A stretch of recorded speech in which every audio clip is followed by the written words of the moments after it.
సంస్కృతంలో ఒక అర్థం ఉంది, తెలుగులోనూ ఇంకొక అర్థం ఉంది. బాగా అవుతాము, బాగా అవుతాము, బాగా అవుతాము, భాగవతాము, భాగవతాము అని చెప్తే భాగవతము, భాగవతము, భాగవతము. బాగా అవుతాము, ఇది చదివితే బాగా అవుతాము, అదే భాగవతం. ఇప్పుడే మేము బాగలేదు స్వామి, మంచి డ్రెస్ వేసుకున్నాము, అంతా బాగున్నాం కదా, ఇంకేం ఇప్పుడేమైంది మాకు అని మీరు అనవచ్చు. మీరు శారీరకంగా బాగవుతామని చెప్పదు భాగవతం,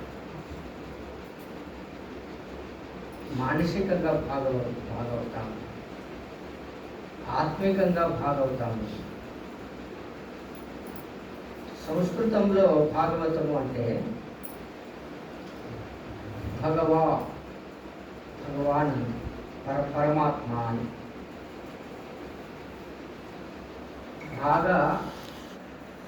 వత అంటే వెళ్ళవాడు, ఉన్నవాడు. ఏది ఉన్నవాడు అంటే భగ అంటే జ్ఞాన, వైరాగ్య, భక్తి, శ్రీ, సంపద, ఈ 5-6 గుణాలు ఉన్నవాడు భాగవతుడు సంస్కృతంలో. ఇంకా తెలుగులో భాగవతం అంటే మంచి బాగా అవుతాం జీవనంలో అని. మానసికంగానూ బాగవుతాము, బౌద్ధికంగానూ కూడా బాగవుతాము. ఎందుకంటే మంచి కథలు దీంట్లో ఉన్నాయి, అవి కథారూపంగా తీసుకోవద్దు. ఇప్పుడు దీంట్లో వచ్చేటువంటి ఒక కథ నేను తీసుకుంటాను. సామాన్యంగా అత్యంత ప్రసిద్ధమైన కథ దీంట్లో ఏదంటే ఏది మీకు తెలిసి చెప్పండి. చాలా ప్రసిద్ధమైన కథ చెప్పండి. గజేంద్ర మోక్షం, కరెక్ట్. ఇంకా అంబరీష కథ, ఓకే. ఇంకా ఇంద్ర మైత్రేయ సంవాదం, కపిల సాంఖ్యము, ఇంకా భక్త ప్రహ్లాద, ఇంకా ధ్రువ చరితం, ఇంకా వామన అవతారం, బలి చక్రవర్తి. ఇంకా చూడండి, ఇన్ని భాగవతం చెప్పేశాను కదా.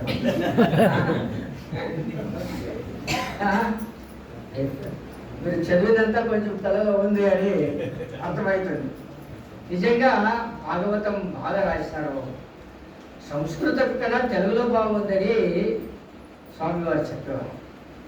పద్యాలు ఎంత బాగున్నాయంటే, నేను ఆయన ఎవరు రామకృష్ణానంద స్వామి భాగవతం రాశాను కదా, భాగవత గంగా, భాగవత అమృతము అని 2 పుస్తకాలు రాశారు ఆయన. జనప్రియ భగవద్గీత రాశారు కదా. ఇవన్నీ అందుకు ఎక్కడ మనకు తెలుగు అర్థం కాదు, ఆయన చదివితే ఒక అర్థం భాగవతం బాగా తెలుస్తుంది అనుకుని ఆయన చదివినాను. చాలా చక్కగా రాశాడు స్వామి. అక్కడ ఒక ఉదాహరణ ఇచ్చాడండి ఆయన. ఏమయ్యా పోతనా, ఈ భాగవతాన్ని రాసినావు కదా, భాగవతం రాసేదానికి ఏమి కావాలి? ఇంకు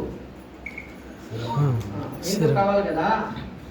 ఆ ఇంకుతో రాసావా, ఇంకులో ఎత్తి రాసినావా, అథవా తేనెతో ఎత్తి రాసినావా అని ప్రశ్న అడుగుతారు. అంటే ఆ పద్యాలు చదువుతుంటే అంత తేనె ఏ విధంగా మధురంగా ఉందో, ఈ పద్యాలు చదువుతుంటే అంత మాధుర్యం మాకు అనిపిస్తుంది, అనుభవిస్తాము అని. పోతన నిజోగుల దీంట్లో మహాత్ముల చరిత్ర ఉంది, భక్తి తత్వం ఉంది. చూడండి, ఎవరెవరికి ఏది కావాలో వాళ్ళు పట్టుకున్నారు. చూడండి, ధ్రువ బాగుందన్నారు వారి భక్తి, ప్రహ్లాద్ బాగుందన్నారు వారి భక్తి, ఇంకా సాంఖ్య అన్నారు వారి జ్ఞానము. అట్లా ఇంకొక కథలు ఉందండి దీంట్లో. పెద్దది పురంధ్రోపాఖ్యానం. ఈ ముసలి అది అది ఒరిజినల్ మోక్ష కావాలంటే గజేంద్ర మోక్ష. అది ఎవరో చెప్తారని చూశాను ఎవరు చెప్పినారా ఓకే గజేంద్ర మోక్షము అది గజేంద్ర కథ కాదు, మన కథ అదే.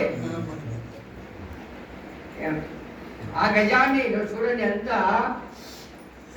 జోడించాడు చూడండి ఆయన. గజము చాలా బలమైన ప్రాణి, ఈ అన్ని జంతువులోనే బలమైనటువంటి ప్రాణి. తన స్థానాన్ని విడిచిపెట్టి ఆడిపోతుంది, నీళ్ళలో పోతుంది. తన స్థానము భూమిలో ఉన్నప్పుడు దాన్ని ఎవరు ఏమి చేయలేరు. అంత